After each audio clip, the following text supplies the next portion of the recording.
Thank you for having us. It gives me great pleasure to moderate this session this afternoon. Once again, I want to welcome everyone to this conference. As we go on to talking about eliminating indoor air pollution, we get to discuss the solutions to all the problems that have been highlighted. With me to discuss further on this are three experts, but at the moment I have two of them in-house. I have my panelists. We are awaiting Dr. Ajay to join us. But while we're waiting, I'll quickly introduce the panelists we have here. I have with me Dr. Poornima Prabhakar. She is the additional professor, head environmental health and deputy director, Center for Environmental Health at the Public Health Foundation India, where she leads a team of about 20 researchers and consultants on research, training and advocacy, capacity building and remediation on environmental health issues, spanning air pollution, climate change, water, sanitation and health, chemical and heavy metal exposures, and children's environmental health. She's also a consultant, Center for Chronic Disease Control, New Delhi, where she continues research in life course approach to chronic diseases and leads programs that engages health sector leadership on environmental issues across India. She trained as a physician at Bangalore Medical College, India, and has master's degree in epidemiology from the London School of Hygiene and Tropical Medicine, and a PhD in social medicine from the University of Bristol, United Kingdom. After years in clinical practice and a short stint at the Clinical Epidemiology and Biostatistics Division and Population Health Research Institute at the McMaster University in Canada, she piqued her interest in epidemiology and public health, leading her to acquire training in the United Kingdom. And these disciplines, under reputed mentors, her earlier work in the New Delhi Birth Cohort and the Andhra Pradesh Children and Parent Studies involved studies on the role of early life growth and development of later life cardiometabolics and other chronic disease outcomes. In addition to intergenerational influences on cognitive function and chronic disease risk in offspring cohorts. Sometime in 2015, Poornima shifted her focus to study environmental health risk factors, recognizing that this was missing in children's health research in India and was instrumental to the sensitization of the fraternity birth cohort researchers in India through training and capacity building on environmental health. I have as well with me Dr. Karin Tronkoso. Karin is a research associate as well at Loughborough University, and her research is on modern energy cooking service, focusing on increasing access to clean technology and fuels for cooking to promote clean indoor air that will reduce exposure to indoor air pollution. Karin has 16 years experience researching indoor air pollution with a focus on health impacts and clean technology adoption. Before joining Modern Energy Cooking Service, she worked at the Pan American Health Organization, World Health Organization, on household air quality, and as a consultant for different NGOs and international organizations like the World Bank and the Clean Cooking Alliance. Just before I bring them on to start speaking on to make their presentations, I would like to also quickly lend my support for the remarks of the Secretary General of the Commonwealth that combating air pollution is a collective responsibility. And Kenya's effort on renewable energy is quite commendable and encouraging. Going forward, to me, modalities of collaboration among member nations should be adequately put together, particularly capacity building on exchange programs to avail each other of modern and renewable technology with emphasis on developing countries. Robin was also very clear when he made his presentation and stressed on the need to do away with diesel, particularly the scenario of mass stations in Nigeria that needed regular power supply. It is surely the way to go, and this is inevitable considering the new policy formulations by the government all over, with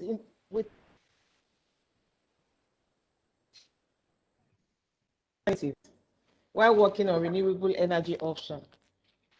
And to the subject matter of today, access to clean cooking fuel. It's a big challenge, and the most vulnerable amongst others are the women and the girl child. The quality of indoor air, as we all know, is the characteristics of the structural composition and the activities within. It is therefore a known fact that more than half of the body intake during our lifetime is inhaled indoors, as most illnesses related to environmental exposures stem from indoor air pollution.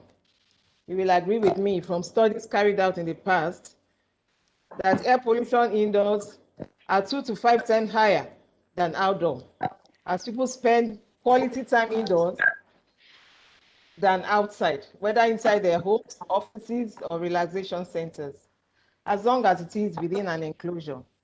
It is therefore a major cause of human mortality and morbidity that requires urgent attention, and the time to deal with it is now.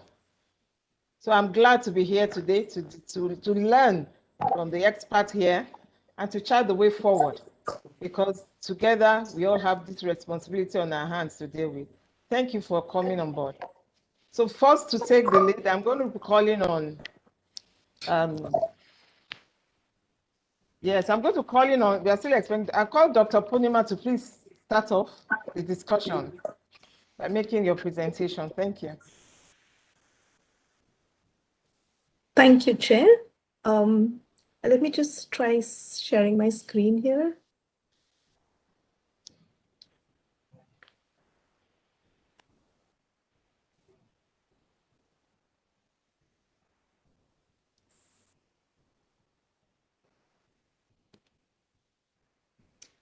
Are you able to see it now? Yeah, okay, thank you. So at the outset, good afternoon and good evening to all the participants in this second international conference hosted by the Ramphal Institute. Thank you, Chair, for that very elaborate introduction, kind words at the outset. And I also want to say hello and my greetings to my co-panelists here today. I want to acknowledge the contribution of my colleague, Dr. Jyoti Benins, who's at the Center for Environmental Health in the Public Health Foundation of India, in contributing to one of the policy briefs that we put together in an earlier webinar on indoor air pollution as well. So to start us off over here, I know this audience is no stranger to the statistics today on air pollution. You've had some very good sessions already in the earlier part of today. I think you're already through 4 sessions. And so there's enough that has been spoken about the issue of air pollution. We know the stats. It's close to 7 million deaths around the world. And air pollution is a globally relevant issue today. I'll just suffice it to say over here that more than 90% of the world's population lives in spaces where the WHO air quality guidelines are not achieved. And apart from that, many of these problems have led to impacts on health. And a lot of it is not just the acute respiratory infections, which we think is the intuitive outcome on health, but a lot of impacts also in terms of non-communicable diseases around the world. And globally, a major share of air pollution related deaths, close to 4 million deaths a year, are caused by indoor air pollution. If I were to talk about my country, India, it's close to 0.6 million deaths that can be attributed to indoor air pollution. And we need to worry about it because air pollution affects people through their lifetime, from pregnancy to later in life. And sure enough, air pollution was recently included as the 5th risk factor for non-communicable disease at the highest level, at the United Nations high-level meeting on NCDs. So it's an area to really be worrying about. So this session focuses on the indoor air pollution. What is the major cause for indoor air pollution? Globally, household air pollution is the largest contributor to indoor air pollution. So the incomplete combustion of biomass and other fuels for household cooking and heating purposes is the biggest contributor. And the impacts on health are huge, given that pollutants released indoors are 1,000 times more likely to reach the most deepest parts of the lungs and thereby the health impacts. So in addition to the combustion of biofuels, what are the other things that are responsible for the indoor air quality deteriorating in many parts of the world? In many parts of the world, like in malaria endemic areas, we have seen the use of mosquito coils. So burning of mosquito coils is another important factor for poor air quality in high endemic zones for malaria. The other thing that is a culturally, culturally seen behavior, that the use of burning of incense sticks in households. It's very common in India. It's another cause for indoor air quality deteriorating. The big culprit that we often miss out is the secondhand smoke due to environmental tobacco smoke.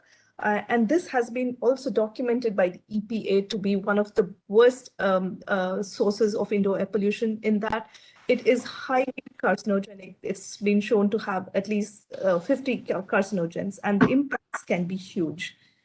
Apart from the household environments, we also have other microenvironments, which include schools, offices, hospitals, shopping centers. The chair alluded to that before. So we spend a lot of time indoors, a good amount of time in indoors in our houses, but also in schools and offices and other places of work. So indoor air pollution is something that is of big concern. And oftentimes, most of the discourse in the countries that have poor air quality centers around ambient air pollution. So it's high time that there is a focus on the indoor air quality as well. Looking at the household fuel combustion, about 50% of the global population still uses solid fuels. So the map here, the one on the top, is actually a map of the countries of the regions of the world using solid fuels still for cooking. And in India as well, more than half of our population is still exposed to indoor air pollution from cooking fuels. Look at the map that is below this. It's the deaths attributed to household air pollution. You can see the close overlap in the regions that are worst affected. It's the countries in the developing regions of the world. We have Asia, countries in the Asian region, we have Africa, and we have Latin America, where there's still a lot of use of solid fuels and the documented deaths attributed to household air pollution. So it's a major cause for not just mortality, but also morbidity. And a recent study showed that about 85% reduction in the particulate matter concentrations in kitchens can be attained with the use of clean cooking fuels. And I'll talk a little more about that in the coming slides. I just wanted to share this map of India, and I think it was shown by the earlier speaker from India in the first session today, Dr. Radha Goel. So on the left here is the map of India showing the population-weighted particulate matter concentration. And you can see in terms of the distribution, it's many of these states, this we call as the Gangetic Plain. This is where there's the highest concentration of particulate matter. And look at this map on the right. This is the proportion of population using solid fuels. And you can see how closely it maps this map over here. So it again goes to show how much the household air pollution is responsible for the air quality in our country. So it is an important area to discuss apart from the ambient deteriorating air quality in our country. Coming to how the cooking fuel usage trends in India, how do Indians cook? So this graphic over here shows the percentage of households with different types of fuels. And there's large disparities if we were to compare the rural and the urban areas. So look at the one in the center. This is the urban households. And a good proportion of them apparently use clean cooking fuels, LPG, about 80% of them. But a smaller proportion still uses firewood, chips, crop residue, dung cakes, and compare that to what's happening in the rural parts of our country. Nearly half of our rural households still use unclean cooking fuels. So there's a huge disparity over there.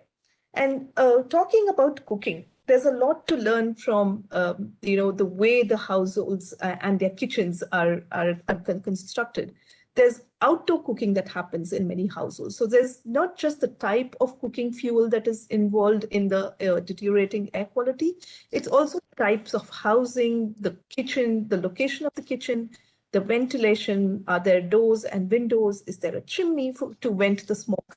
And I guess the duration of cooking as well. And mostly it's the vulnerable members of the household. It's the women and the children who spend a lot of time indoors and therefore exposed to these cooking fuels. And despite the access to clean cooking fuels now through some of our national initiatives, the users of these clean cooking fuels often tend to use them as a secondary fuel. They continue to use, we were having a little chat with the co-chair and the chair and the organizers of this conference, how many parts of the world, in many parts of the world, it's also a cultural thing, like to continue to use food that is cooked on traditional cook stoves. It's tastier. That's what some of the qualitative shows. And therefore, in spite of giving cleaner cook stoves to families, there's a tendency to use it only as a secondary fuel and continue to use the traditional cook stoves for cooking.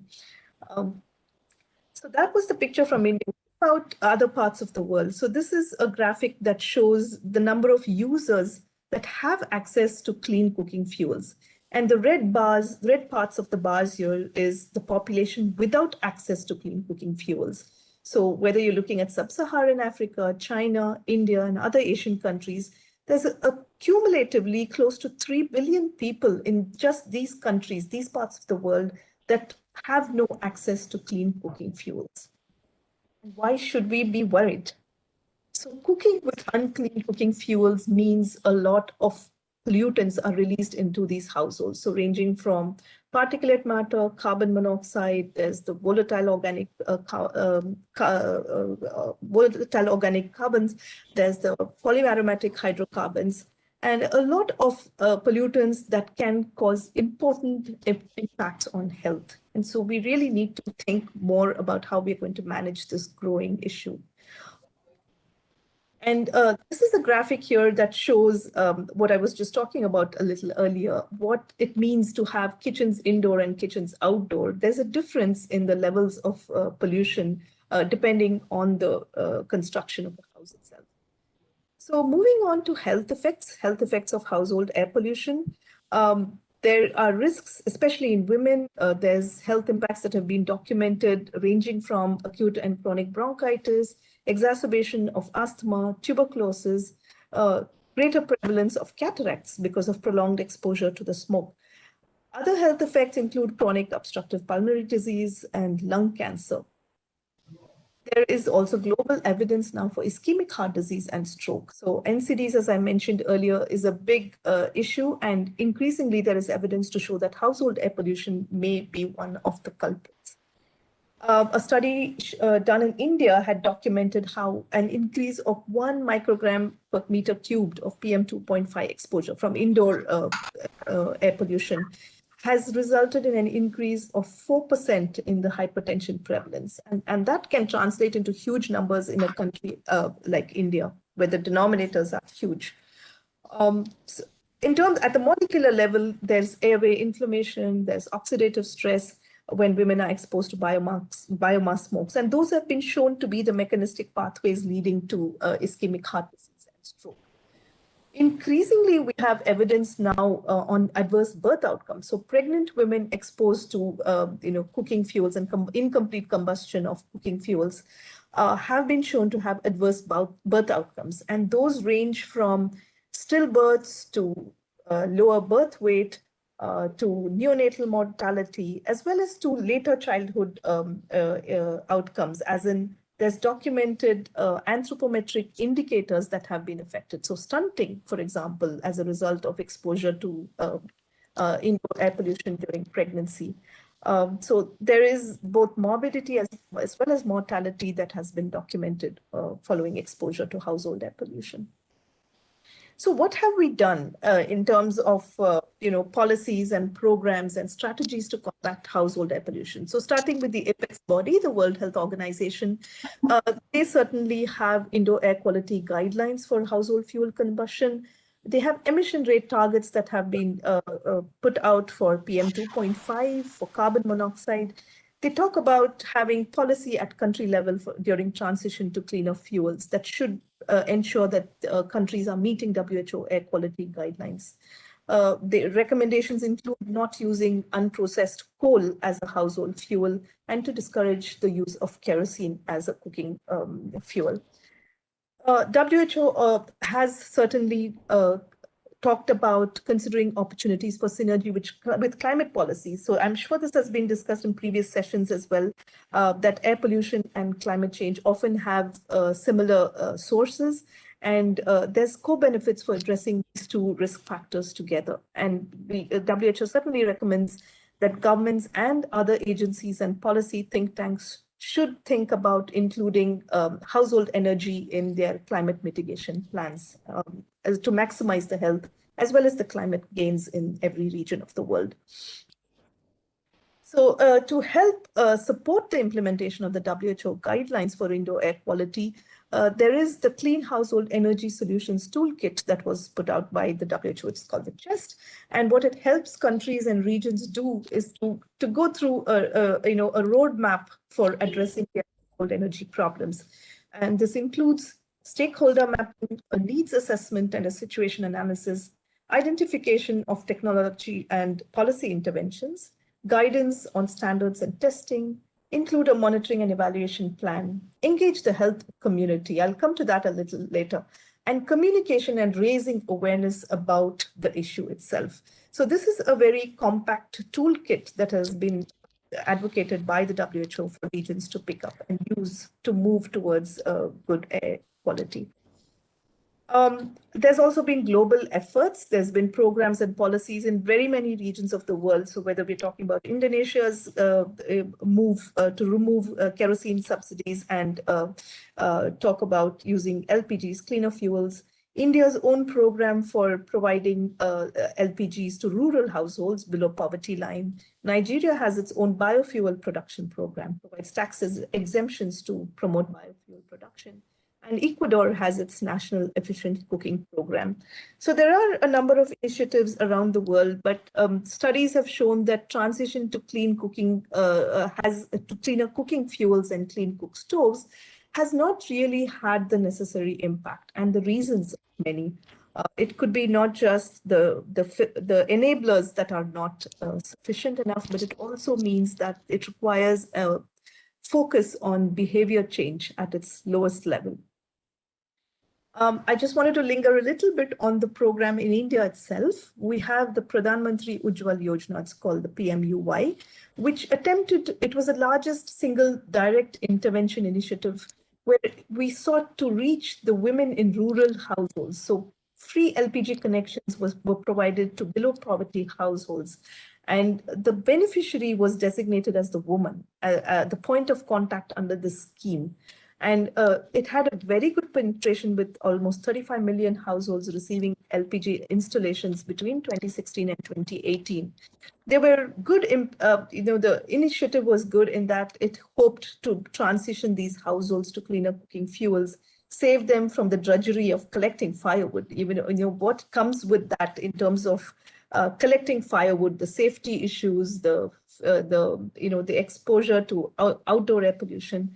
And the hope was that there will be a move to cleaner cooking fuels as a preference, but it was found that the uptake of this program was significantly determined by cultural factors, seasonal factors, behavioral factors, and the need for effective user behavior-focused interventions came to the fore.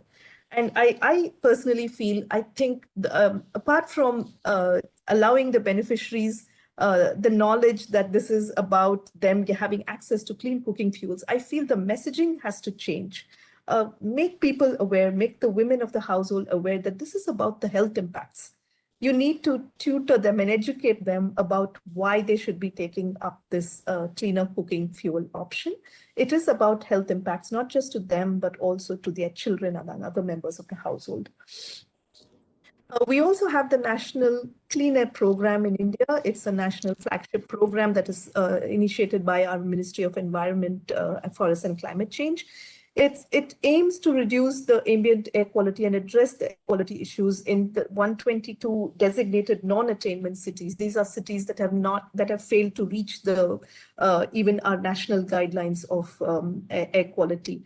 And I wanted to focus here on the initiative to also include indoor air pollution and clean cooking as one of the pillars of this program. So there are initiatives, there is the mindset, there is the political will. The challenge is in the implementation on the ground. And what might those challenges be? So this is just a graphic to show what affects clean fuel choice, what affects sustained uptake. Why is it a challenge? This here shows us, in terms of cooking fuel, the least affordable are the cleanest ones, and the most affordable are the traditional cook stoves, which are the polluting ones. In terms of the cooking technology, the least clean to the most clean. So it's the cleaner ones that are the least affordable. So in one of our policy documents, the Public Health Foundation of India was involved in producing a report for the Ministry of Health on request. And one of the things that we recommended there was make the available clean and also make the clean available. You have to do both, because sometimes it's about the supply factors. What the scale up options are, because there's not enough attention given to all of the different factors that play together to scale up the program. So there's supply side factors, there's demand side factors, and also there's enabling environment in terms of policies, regulations, the infrastructure. Do we need to provide subsidies and taxes, as well as customer support? It's all good to give them one LPG cylinder, but what about the sustained use of it? Are we helping them get the second cylinder and onwards? Is it about the costing? Is it about the access itself? So there's several factors that we need to talk about over here. So I'm just summing up here in terms of challenges and opportunities. We definitely need to improve our monitoring and evaluation of indoor air quality. It is not easy because many times it also means the ambient air pollution contributes to indoor air quality, and indoor air quality contributes to ambient air pollution. So monitoring household air quality is not the easiest of things to do, but it needs to be done. And we need to develop evidence-based guidelines. We don't really have national level indoor air quality guidelines. There are some efforts to do that now, but we need to move quickly on that. We also need to bring health to the center of policy making and clean cooking solutions. We definitely need cross-sectoral coordination. At the cost of sounding cliche, this is something that really needs to be addressed, cross-sectoral coordination. Maybe it's ministries of women and child development, maybe it's the Ministry of Renewable Energy, maybe it's the Ministry of Energy itself. So there's a lot of hands that need to come together for this programs to be successful. There's also opportunities for co-mitigation. We need to address the risks to supply and demand of clean fuels. I already mentioned that earlier, as well as effective user behavior focused interventions. Definitely need to enhance awareness through active participation of communities, especially our women. There's a huge role for health community, and we do a lot of that, to engaging health community and health sector professionals as trusted voices and advocates of environmental health issues. Leverage the doctors, leverage the nurses, leverage the medical and nursing students, get them to cooperate with you on and being the voices of environmental change. And a lot of coordination mechanisms can be leveraged for bringing health in all the policies. And we need to, of course, do health impact studies on household air pollution. There are some that's starting to happen, but we need to do more to build that evidence base. And I'll close with this statement, again, focusing on the point that, there's a lot of discourse around addressing ambient air pollution, definitely so in India, but a good proportion of the outdoor air pollution is from the indoor sources, and a lot of deaths occur due to cooking related indoor air pollution. And I think there's a huge opportunity. I liked the cover of this WHO document, which says it's a burning opportunity to address this issue of indoor air pollution. So clean household energy for health, for sustainable development and well-being of women and children. And we know if healthy women mean healthy families, and healthy families will mean healthy nations. I'll close there. Thank you for your attention, and I'll be happy to take questions later. Thank you very much, Dr. Poornima. Indeed, clean household energy is a burning opportunity as we speak now. So I want to thank you for the contributions there.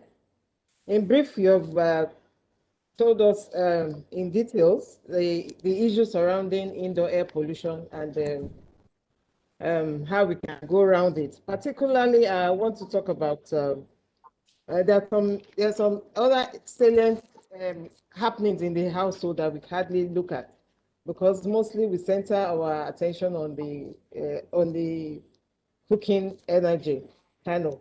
But you talked about the use of mosquito coils in the homes, and this has been there for ages. Mosquito coils and then lanterns to read, candlelight. So those are there and they have not been in the forefront of the discourse. So these are issues we should be looking at. You talked exactly, because the issue of cataract, that I'm talking about, that is the issue of cataract. How do we get to get it's something that is a health concern for people, and it's as a result of exposure to emissions from all of this um, crude energy that we use in the homes. So once again, I want to thank you for taking us through that. While we're there, Dr. Ajay came in.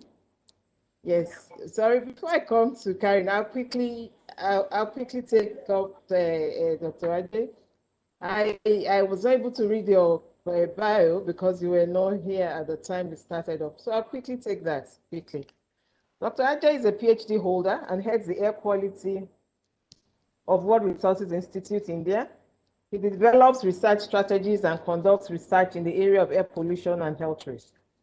Before joining the World Resources Institute, he worked with the Center for Science, Technology and Environmental Policies at Hobart Humphrey School of Public Affairs at the University of Minnesota, Twin Cities, USA.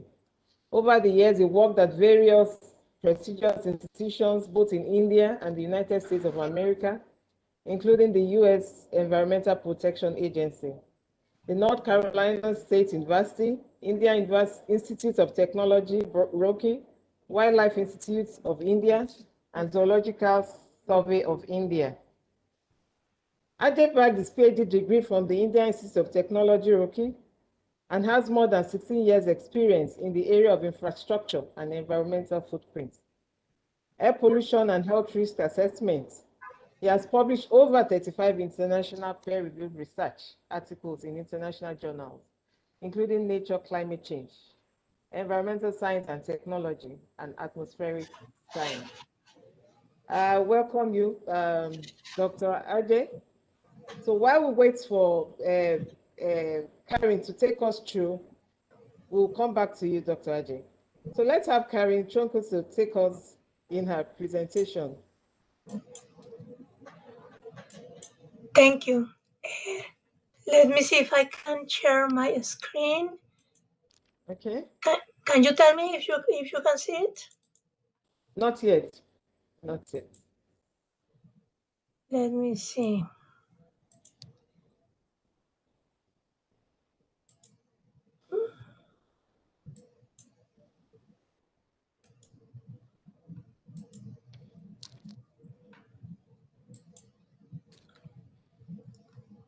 Can you see it now? Yes, yes, we can.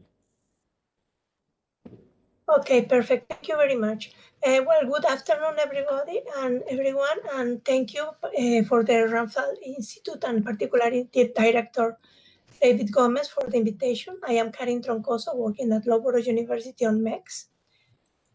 MEX is the Modern Energy Cooking Services Program, a 5-year program funded by UKAID with the focus to increase access to modern and clean energy for cooking. As defined by WHO guidelines, I am very glad that already Dr. Poornima gave a very good explanation about the WHO guidelines. And as you know, the guidelines considering clean fuels, LPG, natural gas, ethanol, biogas, and electricity. I am going to give a quick overview on ambient air pollution in the Commonwealth countries, followed for my more detailed overview of household air pollution and its effects on health, and therefore the importance to increase access to clean energy for cooking. I know that you already have a lot of information about ambient air pollution, so I'm going to be quick. Just an overview on the exposure to PM 2.5 in Commonwealth countries in the urban areas, and this is the average for 24 hours. As you can see, most Commonwealth countries have levels of ambient air pollution much higher than WHO guidelines recommendations. Then these numbers are annual average. Then because they are average, you can expect that the exposure to particulate matter 2.5 can be 10 times more at some hours during the days. Then, for example, for India, when here the average says it's around 60, but we know that in some occasions, in some days, this exposure can go as far as 600. This is just to highlight the number of attributable deaths related with ambient air pollution. I decided to separate India, Bangladesh, and Pakistan from the rest to highlight the importance of the burden of disease in those countries. But almost all countries have some deaths attributable to ambient air pollution. However, the best way to compare between countries is to consider deaths per 100,000 population after standardizing by age. And now you can see the countries like Cameroon, Sierra Leone, Uganda, Gambia, with very high impact from ambient air pollution. As you already hear, household air pollution is the product of the smoke from burning polluting fuels like charcoal, firewood, and organic waste. So I'm going to give an overview of the situation on the Commonwealth countries. And this is a graphic of the percentage of population exposed to household air pollution. We removed those countries whose population no longer cook with polluting fuels on the Commonwealth. As you can see, we removed Europe, most of the Americas, some countries in Asia, and the Pacific Islands. And as you can see, we have many countries in Africa with more than 95% population relying on polluting fuels for cooking. Here again, I have to separate Asia from the rest to better show attributable deaths from household air pollution. You can see that more than 20,000 annual deaths in Ghana, Nigeria, and Uganda from household air pollution. And you can see too in this graphic that in the Americas and Pacific Islands, we have more reduced deaths from the Commonwealth countries. And we have other countries in the Americas that have more problems with household air pollution, but they are not part of the Commonwealth. And putting these numbers on context and to compare to the different countries, here are the deaths per 100. Well, sorry, this is just for India and Bangladesh and Pakistan. And as you can see, for India, we had more than 1 million deaths per year from household air pollution. This data is from WHO, and I know that is a little bit different from what Dr. Poornima already showed. Maybe the difference is between the sources of the data. And putting those numbers on context, to compare the different countries, here are the deaths per 100,000. As expected, we can see higher numbers of annual deaths in African countries, with large numbers of population still cooking with charcoal, firewood, and kerosene. Then what does this mean in terms of health? And I'm very happy that Dr. Poornima already talked a lot about the health impacts. And then I'm just going to point out that more than 1.5 million people in the Commonwealth countries die every year from illnesses related with ambient air pollution, and another 1.5 million more from exposure to household air pollution on those same countries on the Commonwealth. These represent more than 40% of the total number of deaths in the world, that are around 7 million deaths per year. The diseases associated with air pollution are respiratory infections or lung diseases, strokes, heart diseases and lung cancer. And you can see that around 35% of the diseases related with the lung are coming from exposure to air pollution, 15% of the strokes, 44% of the heart diseases, and as much as 6% of lung cancer. And this is because particulate matter in very small sizes enter very deeply into the respiratory systems and cause inflammation and along other complications on the system, on the bodies. Just to show how much exposure to household air pollution elevates the risk for acute lower respiratory infections or pneumonias in children, you can see in green are the average levels of exposure for ambient air pollution, and on red, the average level for exposure for household air pollution when cooking in an open fire. And you can see that the exposure with household air pollution is many times more higher than the exposure to ambient air pollution. And this means that a child that lives in a house where charcoal is used for cooking, for example, has 2.5 more risk to get pneumonia than a child living in a house using electricity for cooking.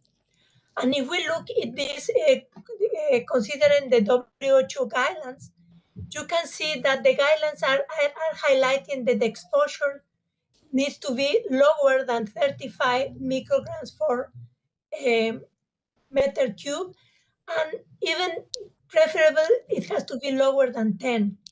And what we found is that the places where people is cooking with open fire and using polluting fuels, we have as much as an average of 350. That means like at least 10 times more what is necessary to have a healthy environment.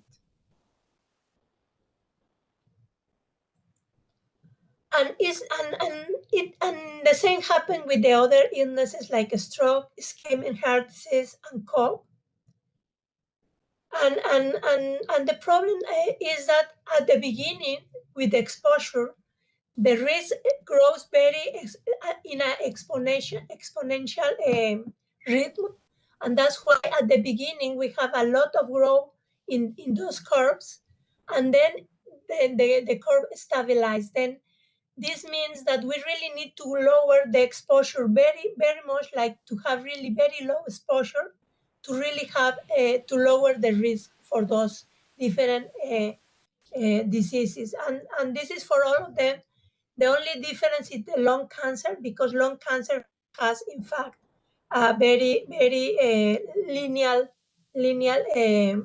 curve. Then I am going to show you a little bit about what we are doing at MEX. At MEX, we are working in many countries of the Commonwealth, in Africa and in Asia, to understand cooking practices, looking for opportunities to increase access to clean energy for cooking.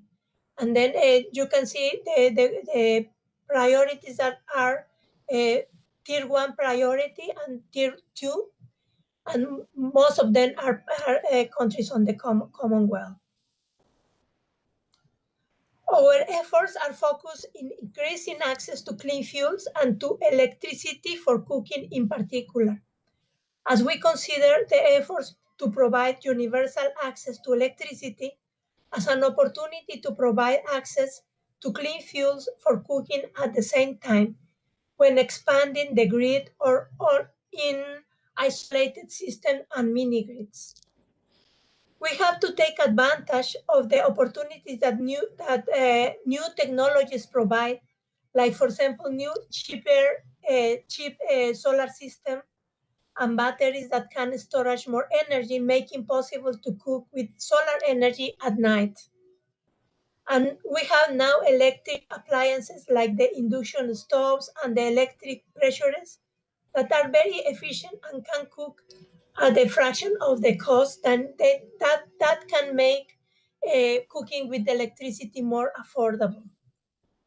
For example, we have conducted many case studies And in those case studies, we are showing that cooking with electricity is already affordable in many places, and that they can make economic sense. Like in some of these examples explored in a report launched by MEX and the SMAP at the World Bank at the end of last year. The report is called Cooking with Electricity, a Cost Perspective. And as you can see in the case studies, exploring different types of access to electricity, like the grid, mini grid, and solar systems. And you can see in this graph that only in Tanzania, we have that the cooking with charcoal is more affordable on this modelation that we made. But for the other 4 case studies, cooking with firewood or charcoal is going to become more expensive than cooking with clean fuels. Then we see this as a huge opportunity to try to promote clean fuels, because as was said before, clean fuels are the only way to provide clean air and to reduce household exposure to PM 2.5 at the household level. Thank you for listening. And if you want to find more, you can look into our website.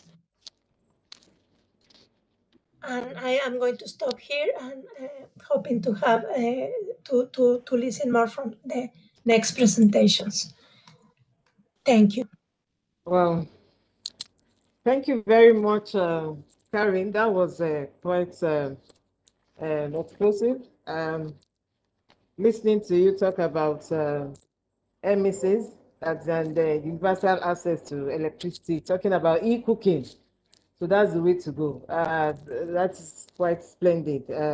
Solar energy cooking at night. That would be that's quite, for me. It's interesting and something I look forward to. That was very nice. So I'll come back to all of this, the summary. But let me quickly take Dr. Ajay so that we can then discuss all that has been said today. Dr. Ajay, you are here with us? Yes. Yes, thank you. Can we have your presentation? Sure. Thank you so much. Thank And I'm really sorry because of the time zone, you. I got confused. Oh, Yeah. it's So let it's me all share right. my screen. Yeah. So let me share my screen. I hope you would be able to see my screen. Just a little bit. So, you know that we all are talking about the air pollution, the indoor air pollution. Of course, it's a very important issue, because of the health concern and so many other things also, not only health.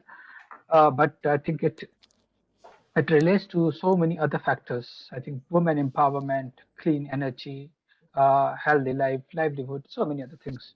So here I would like to first, I think while discussing about indoor air pollution, I would like to highlight some data, which are, I feel, I think for as a common man, I think we need to understand, and when we are caring about our family, I think this data would be very important.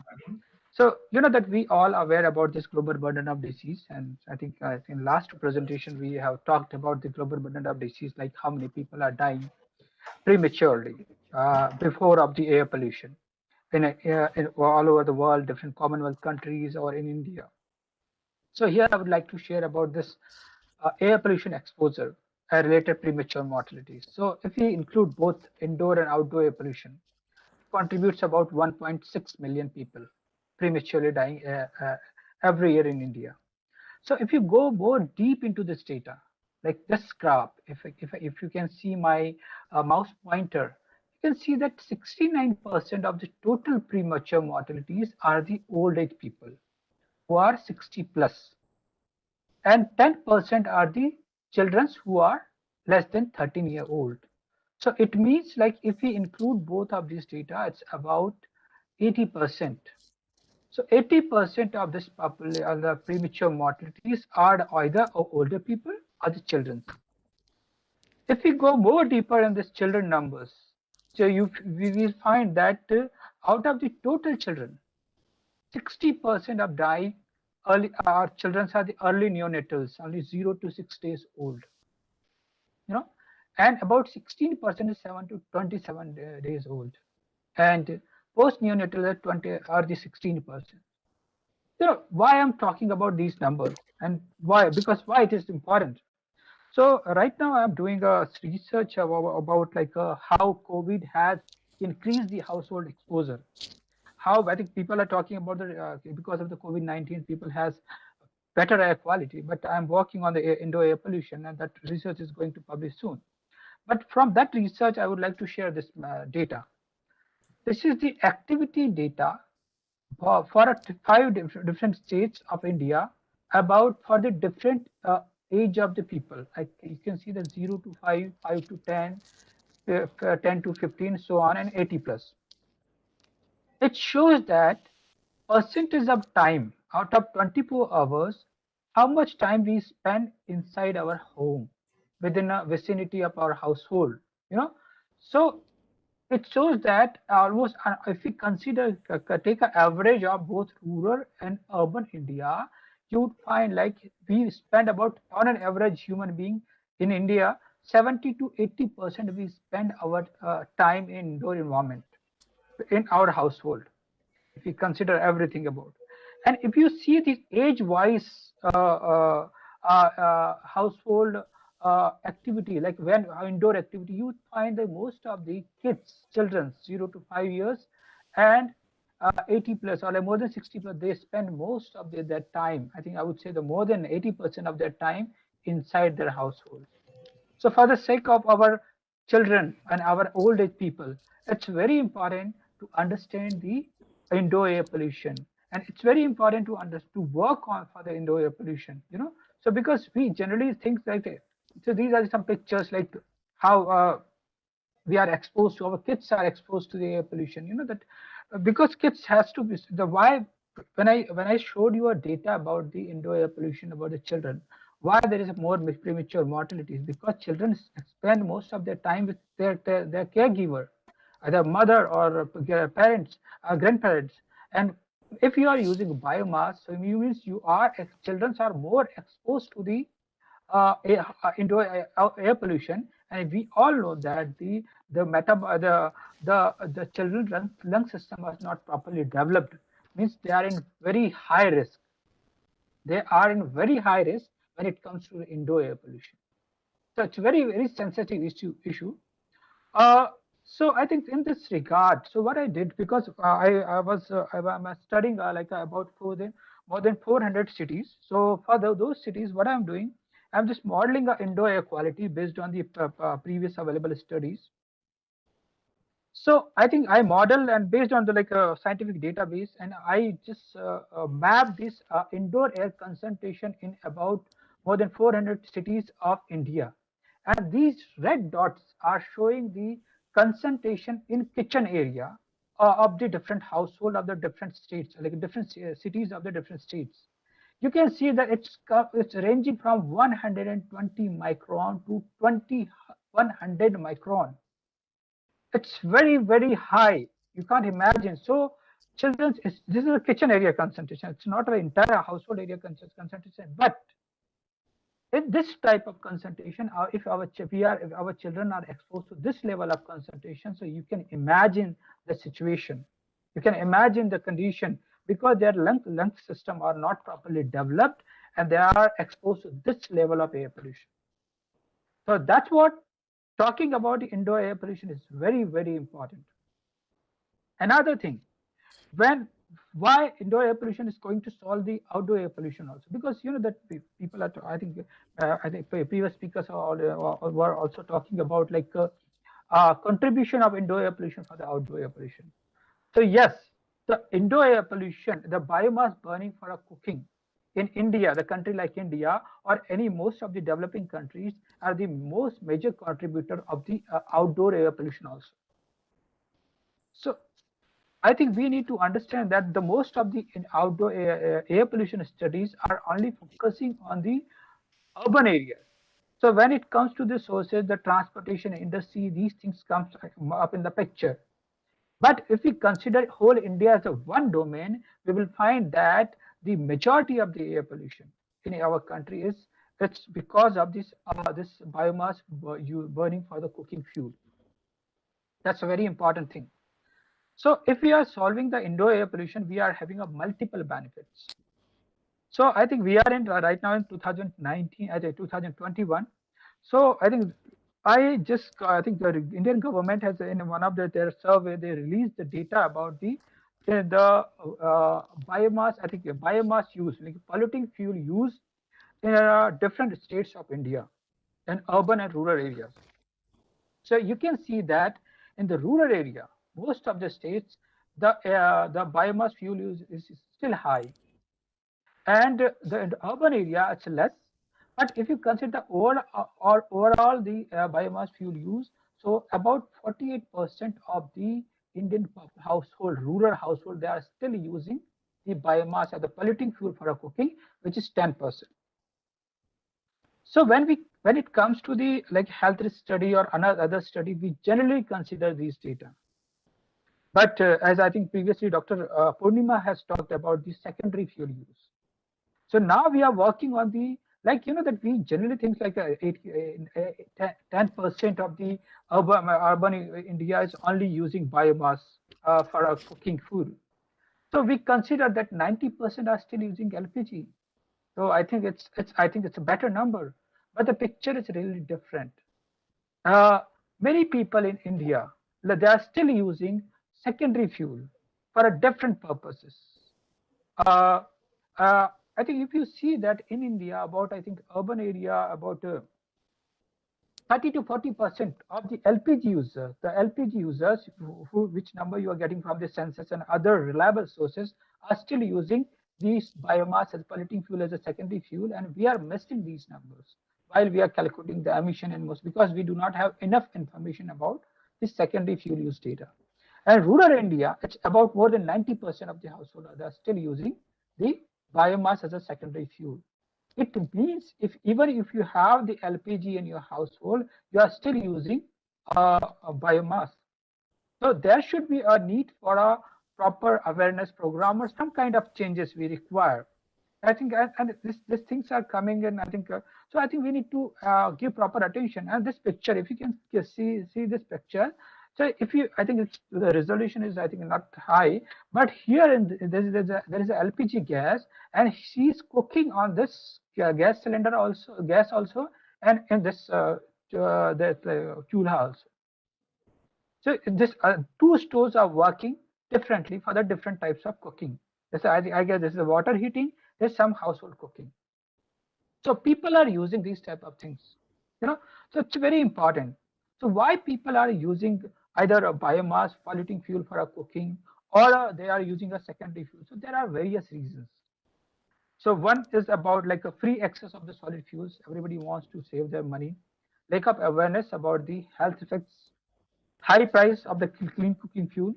It's a very important thing. High price of clean cooking fuel is one of the important factors.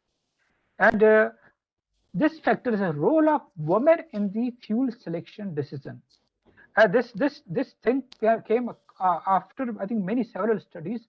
They find out that if woman is the leader in the household for a fuel selection of the fuel, there would be high chance of use of LPG as a primary cooking fuel, and the polluting fuel is I think there less chances of using a second polluting fuel for the cooking purpose. So this is an important thing. Another thing which I would like to highlight is about like when because we are working on the ground, so many times when we are talking to the common people, especially the villagers or the some people who are still using biomass, so they are saying that we are using traditional fuels from the thousands of years, and we are not having any kind of problems. They can't see the problem because it's acting like a slow poison. So in that situation, I'm showing that like how the infant deaths have been decreased from 1950 to 2018. So there are various variables are affected this decrease in infant deaths, but I think one of the reason is also more penetration of the clean cooking fuel. So these things, I think this type of things are not going out. We need to build a effective awareness campaign, effective capacity building program where we can tell the people the thing which you are thinking it's not right. There are the different, so we need to show these type of data in a different way so they can understand. So this is the traditional thinking, this is the conventional thinking that many of the rural population are still having. So we need to work on. Another aspect of like why people are using more biomass as a secondary fuel, or like they are not using LPG at all. So there is another important reason is the cost. So this graph, I think right now we are developing a clean air action program for our Surat city. So for that, I just wanted to understand the expenditure, like what is the percentage of our household expenditure we are spending on the purchasing of fuel. So this 0 to 20%, which shows that the population, the low income population, this is 100 to 80 to 800 is the high income population. It shows that if the poor people are using, I think they are spending 8 to 10% of their household expenditure, the monthly per capita expenditure, on only the purchasing the fuel, and for the low income people is about 1 to 2%. So this is another aspect that we need to consider. So yeah, so income is the another issue. Another aspect, like there is a study has done by the CEW, Center for Energy and Environment. So they conducted a very good analysis, I think, for our 5 Indian states. So I think few important things that it came across from the study is about like why people are not using a less LPG. So there are different reasons. So one reason is accessibility, and second is affordability. There are two so these are the major reasons. And but after that they asked different question, like in terms of the ranking, like that people are talking, we are talking about the biomass and other stores. But the thing is that over the period during the last 10 years, the penetration of the biomass and other cooking store has decreased or almost stable in India. Now people wants to prioritize more on clean cooking fuel, like LPG as a clean cooking fuel as LPG. So they asked, like they have given rank to the like a different types of options, like in terms of the providing clean cooking fuel that is going to reduce the indoor air pollution.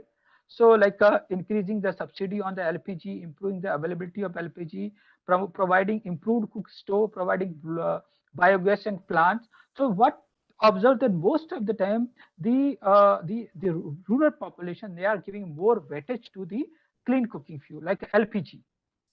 So in this situation, what I think we need to, I think further, like that when we are talking about the biomass and other stores, I think we need to develop some efficient system. So then we can, because to, and we have to, I think we have to show practically, and not in mass basis, and for a few rural area, that these biomass and other stores program are also, I think, important, and they are efficient. So when it comes to the cost of the LPG problem, so in that situation, this kind of awareness program, awareness as well as the efficient technology development would improve the penetration of the biogas and other types of cook stove. And why these types of things are important? Because for a biogas, people can use their waste. Because in these rural areas, I think it's almost become a kind of urban area. The waste is another problem, so they can utilize it. But I think we have to develop a proper intervention and technology and capacity building to promote these other option of the clean energy to reduce the indoor air pollution. And as I asked in the as I said in the before, like the secondary fuel use is another problem. So when we are talking about solving the problems, we need to empower the women. We need to involve like when we are talking about the Prime Minister Ujjwala Yojana or other intervention, we need to give more weightage and more power to the women decision as a decision maker. We need to develop some kind of campaign so that there would be an increase in the use of LPG. That's the problem, and there would be increase in the use of only LPG as a fuel, not biomass as a secondary fuel. This is a graph which shows that out of the total Prime Minister Ujjwala Yojana users, 81% in the Bihar, 83% in Jharkhand, in states of India, and other states. You can see the majority of them are using the biomass as a secondary fuel. And when the age of this connection increases, there is a decrease in the biomass polluting fuel users. So when it comes to the solution of the indoor air pollution, I think we need to understand that it's remaining 19% of the household in Ujjwala Yojana who are only using LPG as a cooking fuel. What are the variables? What are the factors they are motivating them to only use the LPG factors? So from there, those 19% of the household, we can understand the ground reality and we can work accordingly. That's one thing. Also, then other variables like women in the decision making that we need to understand. So another aspect is about like ventilation system. And in India, I think because in the most of the Indian household, especially the poor household, the ventilation system is very poor. So that is also one of the major reason of the indoor air pollution, because the rural area we do not have much of the outdoor air pollution, but because and it's not coming into the household, but because of the poor ventilation, they are more exposed to the indoor air pollution. So I just mapped I think these are the urban areas of the different parts of the India. The ventilation system in the poor ventilation system in the different households of the different cities of the India. You can see that. I think you see the big dots where 80 to 100% of the household are having poor ventilation system. This is an important thing. So when we are talking about the buildings and other things, these things which need to be considered. Like this is another important aspect that we need to think about when it comes to the indoor air pollution. And then finally, in this slide, I would like to, because this is another study of that 480 cities. So what I did, I just estimated the avoided premature mortalities because of the different interventions. So this is the baseline premature mortalities because of the indoor air pollution in these more than 400 cities. So if we can only improve the ventilation system, we can avoid about 3% of the premature mortalities. If we can simply shift from the biomass, the dung cake to the firewood, we can shift, I think, about 3 to 4% of the premature mortalities. And just making aware the people or LPG users to not to use biomass as a polluting fuel as a secondary fuel, only targeting the LPG users, not targeting the polluting fuel users, only targeting the LPG users and making them aware that you already have LPG in your household, please use that LPG only. That would reduce about 30%, 35% of the premature mortality. That is a huge number. So with this slide, I would stop. Thank you so much. I want to say a very big thank you to Dr. Ajay. That was quite detailing. Thank you so much for the presentation. You have talked basically on the need to sensitize, because I'm going to bring everything together as in advocacy, because most people do these things without even know why they're doing it, and then the health implications. You have dealt with the fact of the matter, talking about the death rates from air pollution and ventilation, poor ventilation being a major factor, because people lock themselves in. In Lagos, Nigeria, we recorded deaths from people using a generator within the household, within the house, because they don't want it stolen. So these are things that are avoidable, but because of the lack of awareness.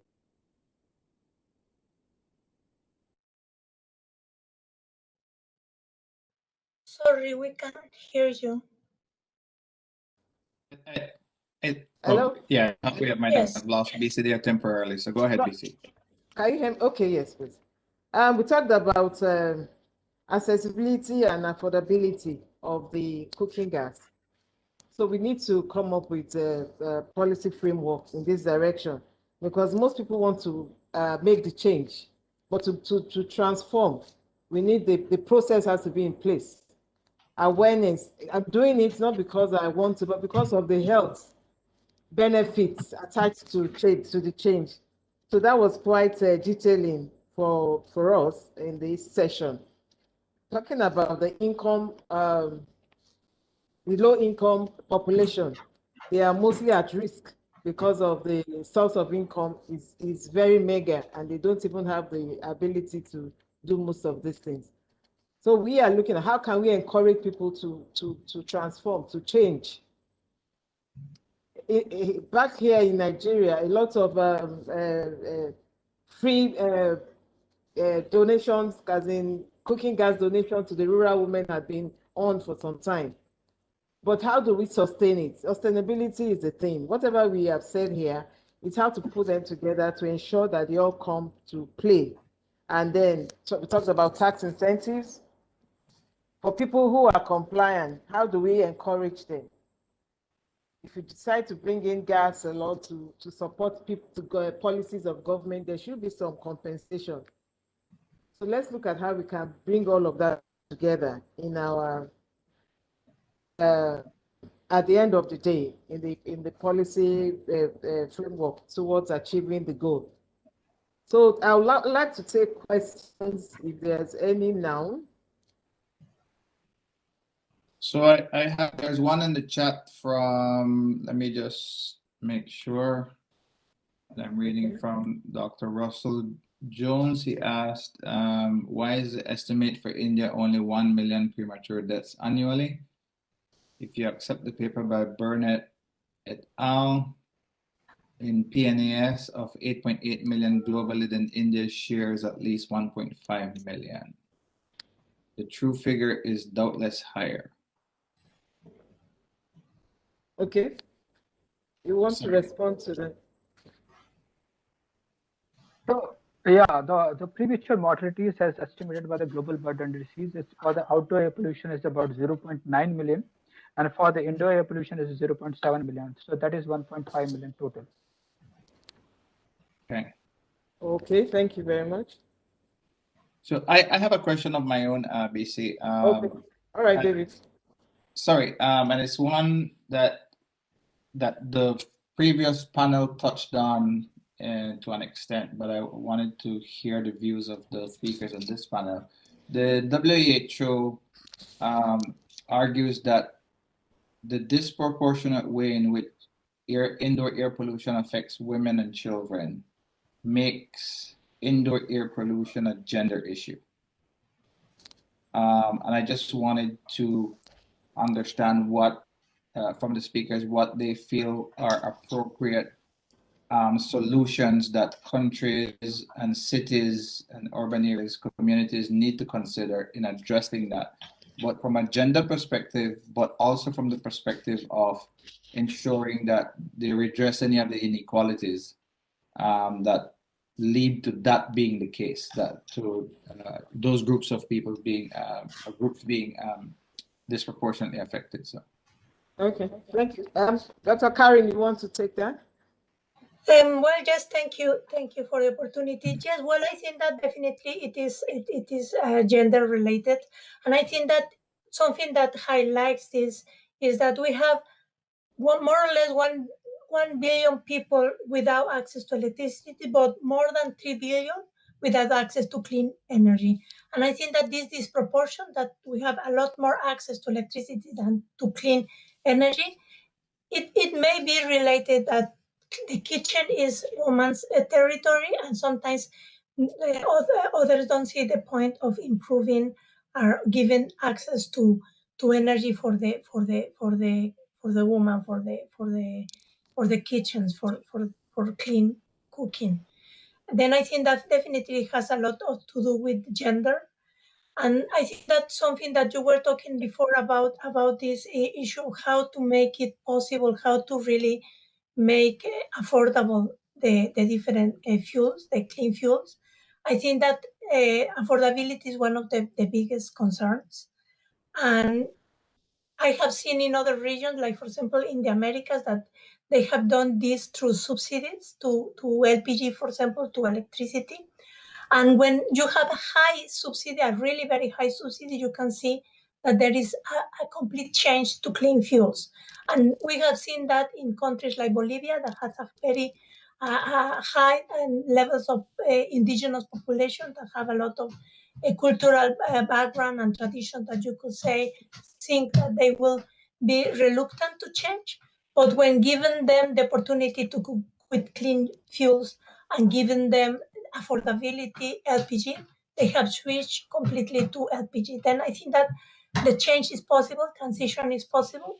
It's just a question of the policies and to put in place the right policies and to consider women needs and women possibilities, because once you give women the possibility to clean with clean fuels, it's not just their health but their time that you are improving. We have done studies that shows that cooking with polluting fuels takes longer, that women need to spend sometimes twice as much cooking than what they will need cooking with LPG or electricity.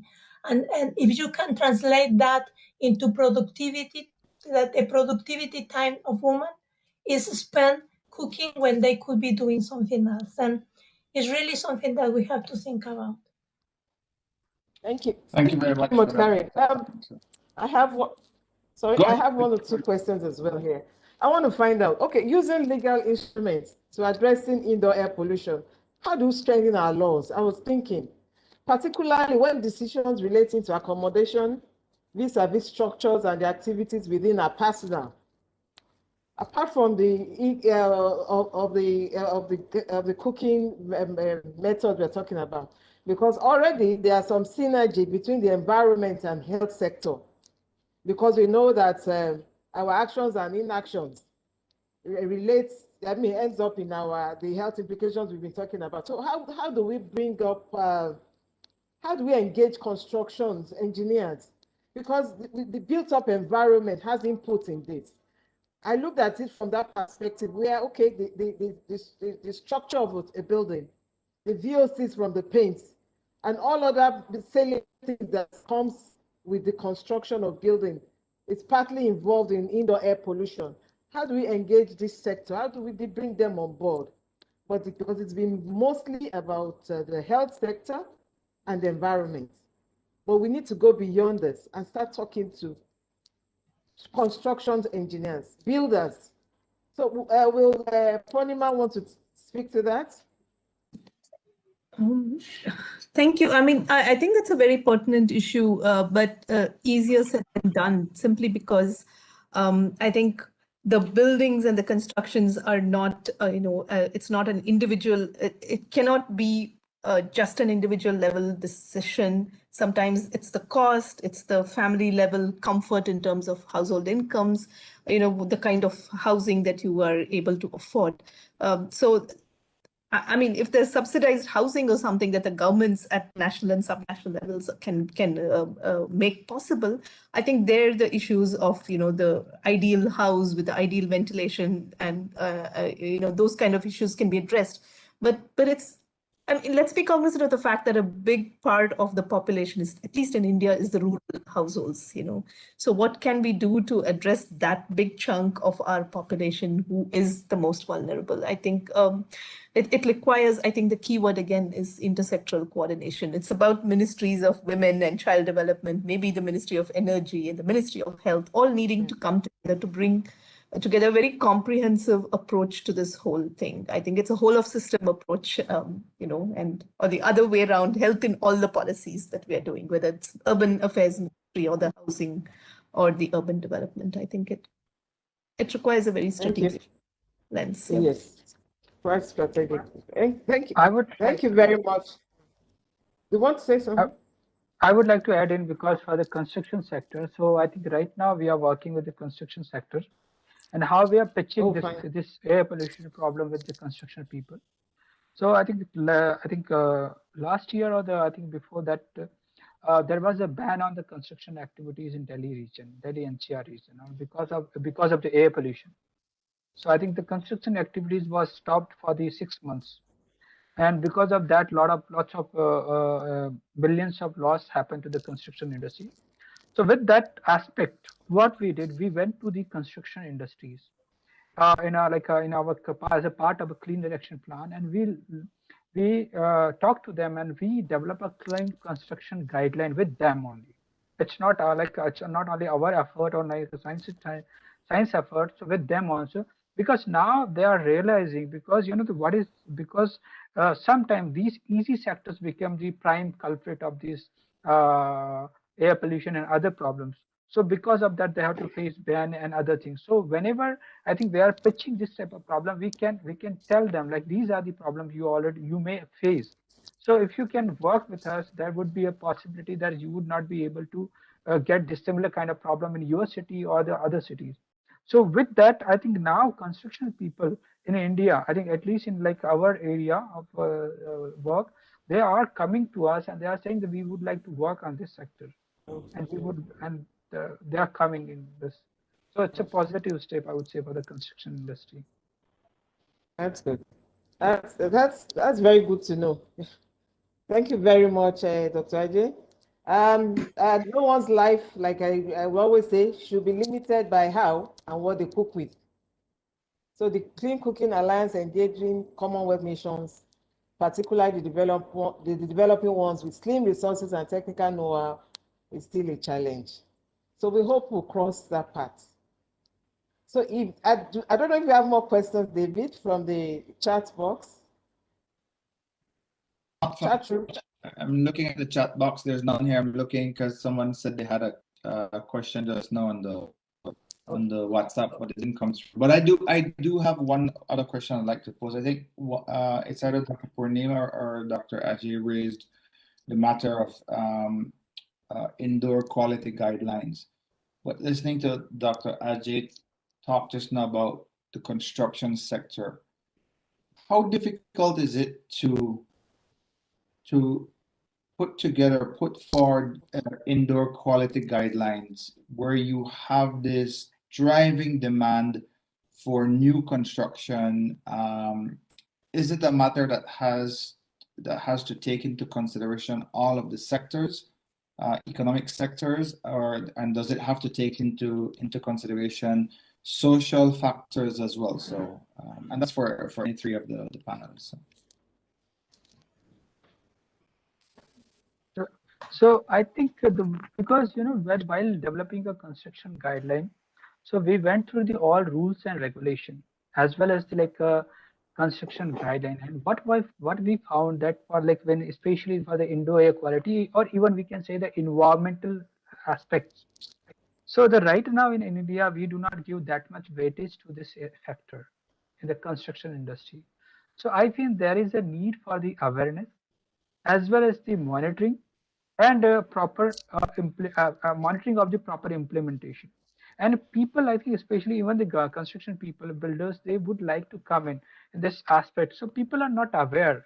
So I think we need to popularize these types of things in a public domain. So there is no proper guideline for the construction people. That's what we have to develop this construction guideline for them.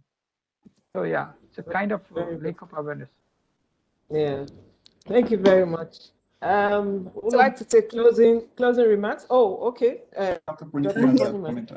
No, I just wanted to add, that the building and the construction sector is one domain. If we are talking about indoor air quality, we should not forget that it's a lot to do with awareness and behavior change at the household level. A big chunk of it is due to the use and combustion of biomass. So I think it's a very individual, household-centric kind of intervention that will address this problem. Of course, it's the building and the ventilation and guidelines for all of those sectors, but I think it's a very individual and household-centric approach that needs to happen to make this change. So yeah, that's my personal view maybe, but I think it's 50% of the population using unclean cooking fuels.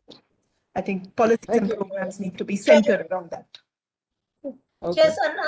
Yes, and I would like to add that let's not forget that for many, many people, there is not another option. Then it's not just a question of saying you cannot use any more firewood or charcoal in your building, or just putting some regulations in place if you don't have anything give them as another option. And particularly, sometimes they don't even have access to, as was already pointed, that some people just don't have the access, don't have the electricity, don't have LPG, don't have any other source to cook. Then we have to consider all this together. And I think that, for example, in my opinion, the building sector is an opportunity maybe to consider in urban areas, like how we are going to provide different standard regulations that will make more possible for people, or more difficult maybe sometimes for people to cook with polluting fuels. I have seen, for example, in Honduras,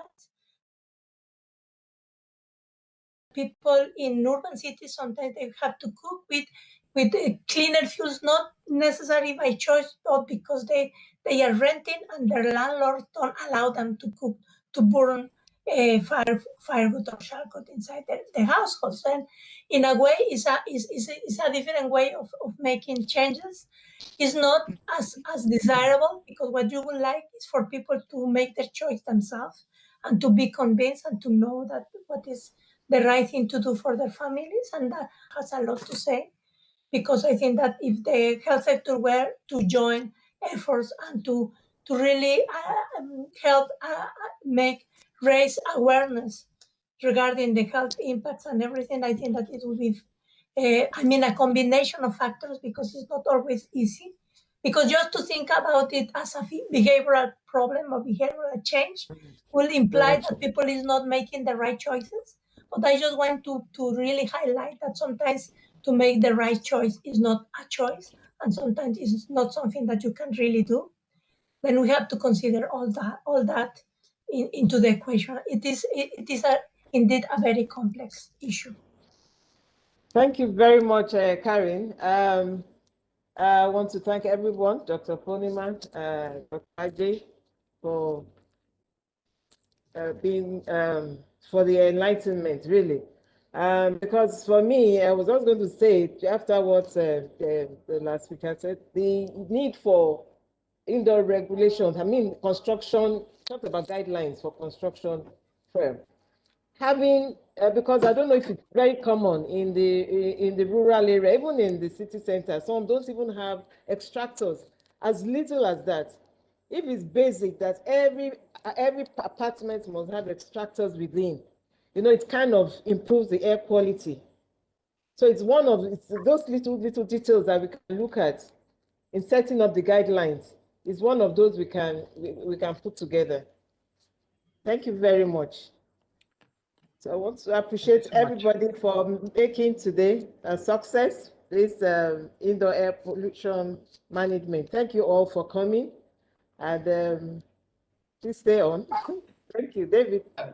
BC, thank you. I wanted to add my personal thanks to Dr. Karen, Dr. Ajay, and Dr. Poornima as well, for what has been a very enriching panel. Again, I think indoor air pollution really hits home in a lot of ways. I mean, it's so tied to a lot of the cultural practices we have, and we go about these everyday ways of doing things without realizing the effect that certain traditional things that we do has on us. So, but yes, I really appreciated that. BC, I also want to take this opportunity to thank you for moderating the session for us.